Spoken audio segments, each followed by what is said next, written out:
Hello, my lovelies. We're going to do some shadow work. So this is something that if you also read tarot is a really easy way to do some shadow work. You don't need special decks or anything to do shadow work. And you can do shadow work a gazillion different ways, but this is one that I found is actually kind of fun. So you take any random tarot deck that you have, don't shuffle it, okay? What we're going to do is we're going to find all of the cards that are reversed first. Okay, and that's going to be what we need to work on. And then we're going to pull a few more cards from a different deck, and we're going to see how we incorporate those into creating some balance. So we're going to first go through and we're going to find all of our reversals. We're just going to pull those out. So super simple. We're not going to interpret them until we get all of them out of the deck. Okay. Same thing over here, other half of the deck. Sometimes we only have a couple that are reversed, and other times we have a lot that are reversed. So we're just gonna go through and we're gonna find all of them first.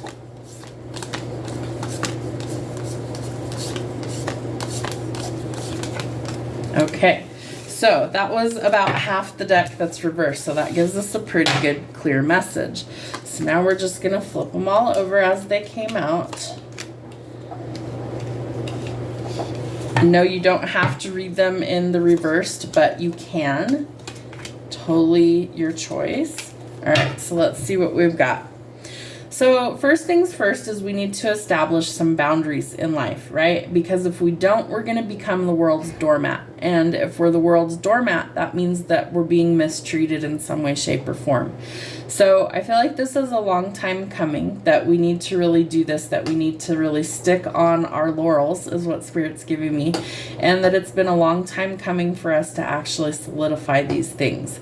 So the weight is being removed so that we can make a clear choice. This is something that really has burnt you out. You need a break from all of this stuff that's going on in your life. And I feel like you also have some demands on your time from other people. So I feel like with the Knight of Swords, somebody's trying to spy on you in some way, shape, or form. I do feel like this person tends to be kind of a gossip. But they are coming through with some sort of brave action here because they actually genuinely have feelings for you. So we have to make a choice about love. There's something that needs to change here in order for us to make some forward progress. And so if we're not setting boundaries, if we're not making decisions, if we're avoiding things, then we're not really putting in the work where it's required to evolve into who we're truly meant to be. This nurturing, loving, compassionate, affectionate person who's creative, who is there for other people. We have to also give that to ourselves. And if we're not doing that, that creates a lot of turmoil.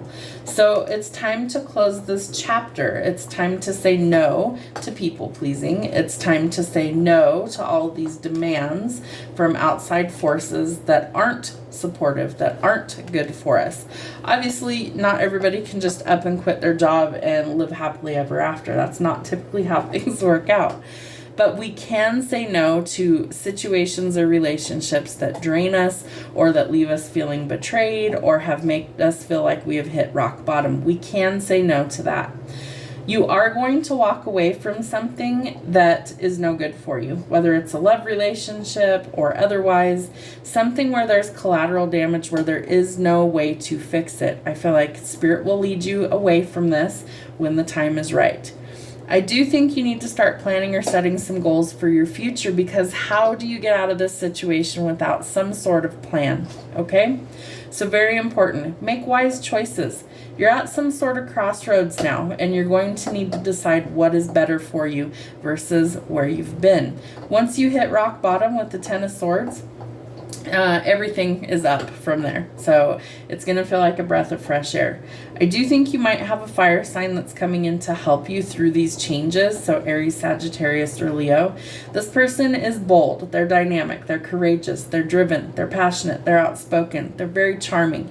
And I feel like this person could help open doors for you. So there is some sort of creativity or breakthrough that's coming in as well. and there is communication. So I feel like you need to be prepared for all sorts of positive outcomes, right? Expect the best positive outcome, because we don't want to think negatively, especially about manifestations coming in. That wouldn't do us any good. But your guard is super high. So shadow work is about us stepping into our most authentic version of ourselves. Doing that hard inner work leads you on a path of self-discovery. Not all of it is pretty. I will tell you, when I had my first dark night of the soul about 5 years ago, I felt like my world was imploding around me. I had just lost my mom in a tragic way. My relationship was falling apart. My relationship with my kids wasn't great. My extended family, my dad, my sibling, just absolute shit show of epic proportion. But it forced me to go inward and work on me. And 5 years later, I'm a completely different person than I was 5 years ago. So do the work. It is worth your time.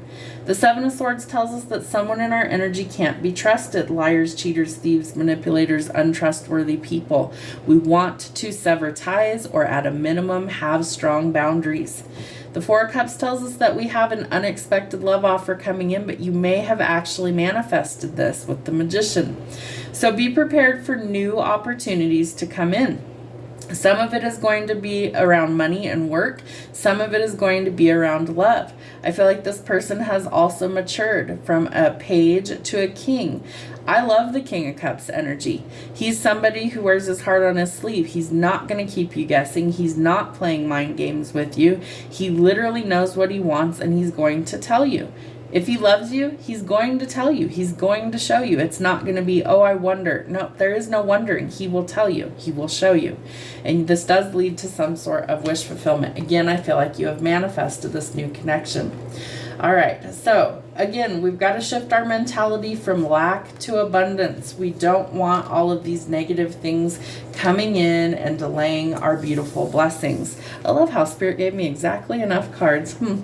All right, so we're going to shift our mentality from lack to abundance. Even if that doesn't reflect your current reality, start thinking, I have more than enough to go around, and watch Spirit oblige you, okay? They're going to give you more than enough. That takes strength, that takes courage, but yes, you can do this. You can overcome the fear, and you can come out on top.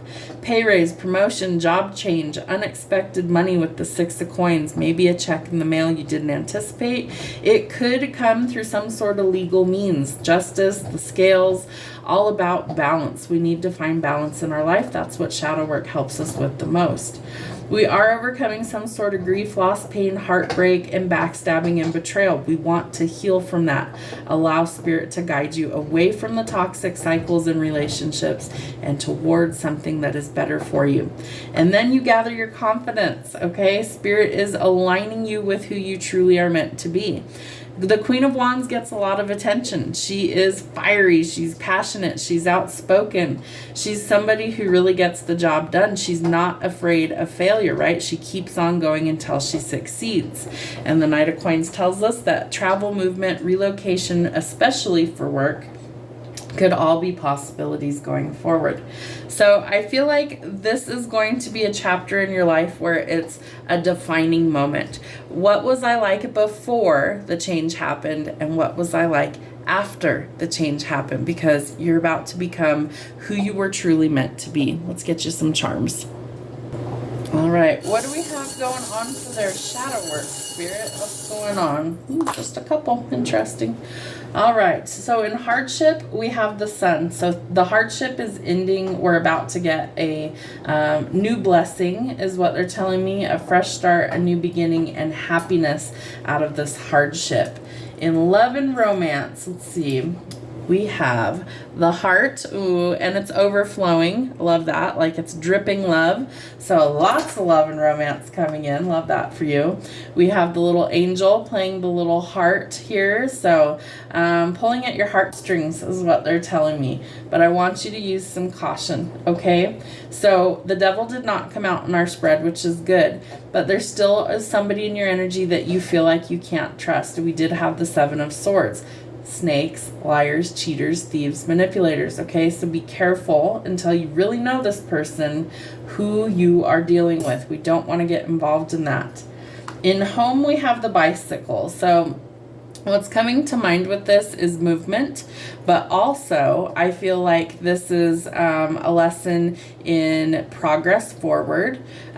What's that saying with bicycles? Once you learn how to ride one, it's like riding a bicycle. It's muscle memory, right? And so maybe some things in your home life need to change because it's just muscle memory. I feel like you're making some forward progress.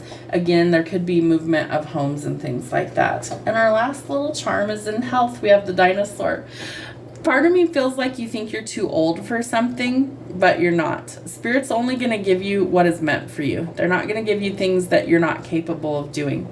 So let go of the mindset that you're too old to have love, that you're too old to do this, you're too old to do that. You're not a dinosaur, okay? And no matter what age you are at, you need to take good care of your health. So there could be some things that you need to maybe... They're giving me the words fix up. Maybe you need to